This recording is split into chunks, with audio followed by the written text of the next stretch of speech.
Sa isang silid na puno ng mga tao, lilitaw lang ako kung kailan ko gusto. Walang pakialam sa kahit na sino, pagkat payapa sa sarili kong mundo.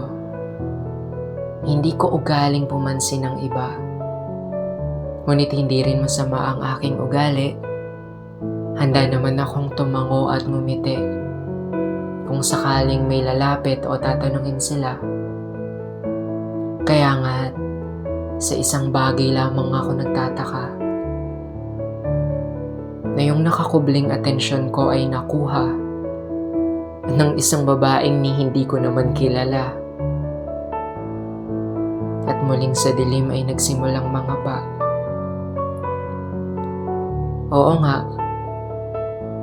mahilig nga ngumiti ang kanyang mga mata. Nakikiisa sa hangin ng mga kilos at galaw.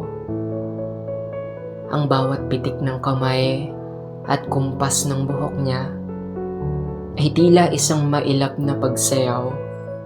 Kamangha-mangha, pagkat masasabi kong natatangi ang kaniyang ganda. Isang bagay na wala sa iba. Ngunit bakit habang mas nakikilala siya, ako'y nabibighani yata. Ang dati na sarili kong mundo ay bahagyang bumagal at huminto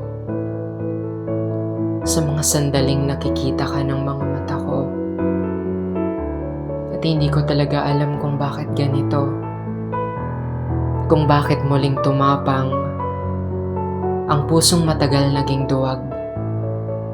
Kung bakit naging mas malawak ang layunin ko at pangarap.